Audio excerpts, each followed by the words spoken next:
good morning, good afternoon, good night. I'm not too sure what time it is for you, but it's coming on to 3 o'clock in the afternoon here for us. We've been moving manure all day for our own chicken barn, so I'm sorry about the quality. This is my cell phone. I do not have my GoPro with me. So in our barn, it's just easy to use one tank. It takes 3 guys to kind of manage in there, and for the last time, coming up in the spring, we move manure. I will show how we do it. I don't know the time right now. So, I was having a lovely day, and I was going, we got finished early. We head to the next barn, which is at my Uncle Ross's, moving that manure.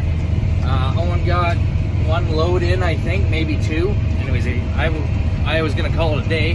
I had to go, or I am supposed to go pick up my kid.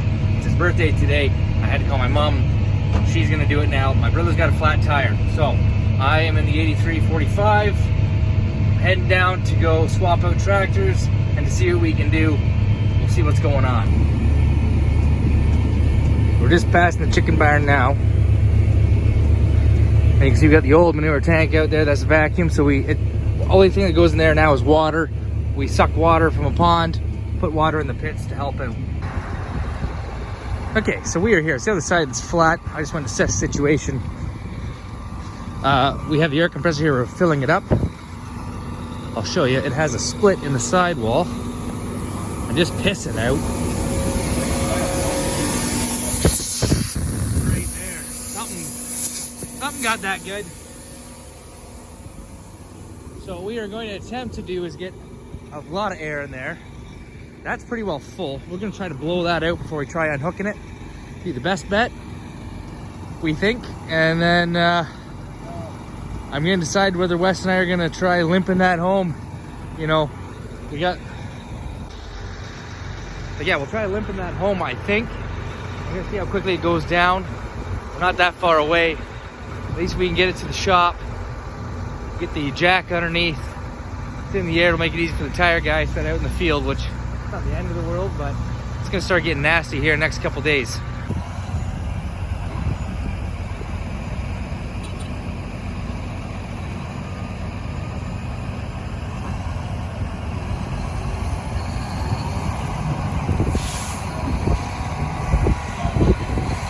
Don't turn it on yet. Hit Wes. Oh, okay.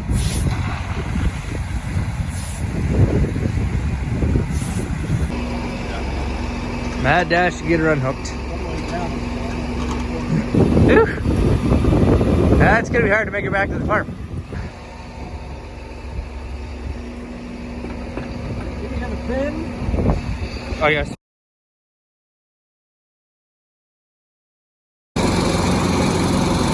Well, we made it out of the field. 2 country blocks. Yeah, here. 1, 2, 3, maybe 2 more fills. So, OK Tires here. I actually only made it to my neighbor's house last night and I gave up. It was getting dark. So, it did rain. As you can see, more puddles. And so he had a solid laneway and a jack to put underneath for the night. So, pump it back up, head to the farm and change both inside because it's pretty nasty. Right now he's just jamming a plug in there to slow that leak down. I think we're gonna make it. We're only a couple country blocks away. Like I said, I just didn't want to be straight on the side of the road at nighttime. I don't know if you can hear that or not, but we're going down. It's gonna take maybe 3 fills to get back to where we need to be. Okay, last pit stop. There's the farm. Owen's going to get the shop doors open, putting a few extra pounds in her, and then we're going to send it one more time.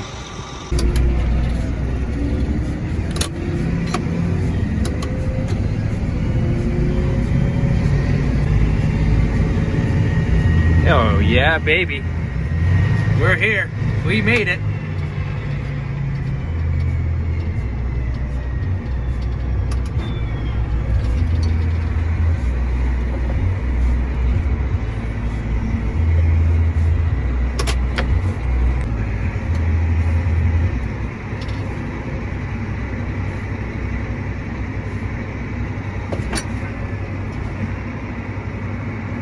Traffic jam.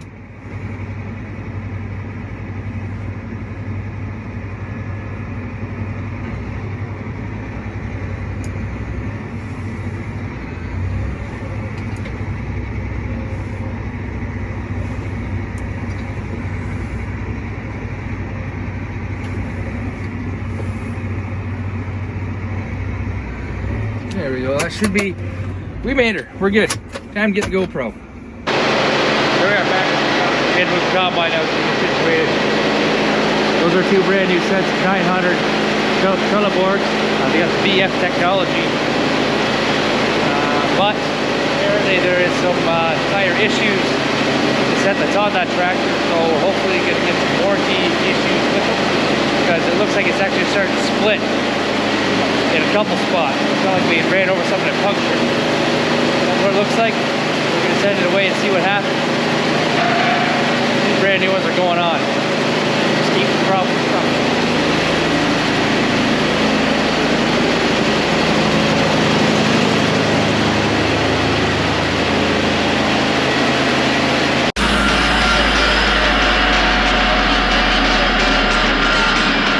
It's not quite as fast as the other rig though.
What time is it? What time is it? He's getting away on me.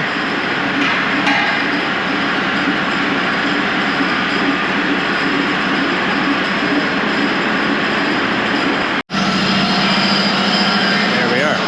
That was actually still coming on.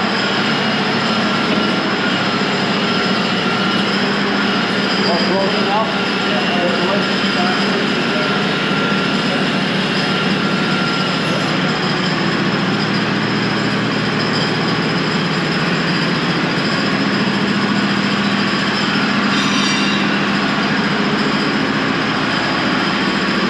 Good.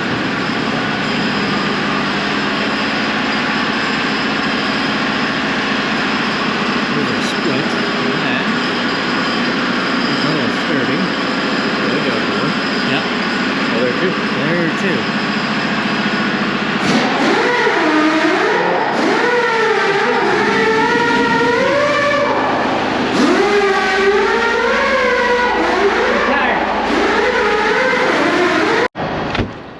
I'm just gonna let him do his thing for a little bit. doesn't need a camera in his face. We're going to talk about, so I haven't picked up the camera and this is almost week 3, easily 2.5 weeks. It's just been super busy. Don't have time to hold these things. You'd be surprised. Harvest, easy taping. You're in this cab steering wheel, you're not running around. So right now Mike's washing the A345 because he was doing manure with it. And yeah, we'll just hang on a second. You'll see what's going on. So my little babies are in. We got a brown bird again. We got a little white bird again. So as soon as harvest ended, we've been washing like crazy. Washed the dryer system, been washing equipment, washed this chicken barn, which if you want to see that happen, go back in other videos. Maybe I'll post it at the end. These little girls came in. So that's what we've been busy doing, trying to get prepared for these. So you are now up to date. Yes, I know, hello. Oh, so this little girl, she's gonna make a brown egg.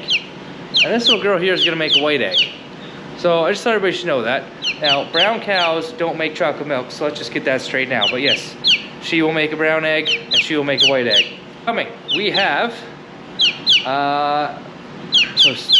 Christmas is around the corner. Game plan is I'm gonna try to be live in the ag room on Christmas Day, so stay tuned for that. We'll see what goes on leading up to that. Normally this time of year I'm roasting soys, but we already did that in between soybean harvest and corn harvest, so that's all positive stuff. But we are now at more of a slowdown. We moved a little bit of manure, obviously, because the tractors are out. We had a flat tire. That's getting fixed today. So coming on up, after Christmas, maybe between Christmas, we'll have a couple more dyno sessions. We'll have a couple more dyno sessions coming up. We're going to be putting a motor into a Nova. So there'll be a little bit of car stuff going on in between. And yeah, we got to do a little bit of work to the Massey Ferguson. Get it up to snuff. There's a couple oil leaks, no big deal. So yeah, just stay tuned. But yeah, we'll get back into the shop now and see how they're making out with the tires. They should be on by the time I'm finished, or you'll see the end of that video. So that is what's been going on and what is happening. So I put those 2 little girls away. So I'm just in the office here. So we have the outside, the office, and then you go into the barn there. I have my boots there that I wear in the barn. I spray myself down with disinfectant as I come in here. Before I get to the shop, I just wanted to talk about the avian bird flu. I don't know if anybody's heard, but there are some pretty big hot spots going on in the area, so that is a little bit nerve-wracking. We're doing everything we can to try to keep that out of here. Conveniently, it's not like I'm not in a hot spot or I'm not in the quarantined area, so we're good there, and I seem to have good healthy birds.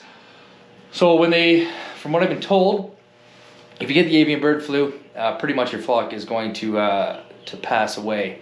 So that's not great. That's not what we want. So we're definitely a little bit on high alert here. We're sanitizing, not more than normal. You're just trying to do the best job possible today than you were yesterday. Just when you hear these kinds of things, like, oh, okay, well, it even comes down to hand sanitizer and stuff like that, just to be a little bit more crazy. But that's why we do have the systems that we have today in my barn to try to keep the birds off the floor, because it seems to be more in floor barns, so I'm told. And I could be wrong. If somebody else wants to comment, say, hey, just so you know, I know of a barn that has a housing system and they have the avian flu, let me know, because I do want to know that kind of stuff. It's important to be aware of this situation. It's not to be taken lightly, like I said.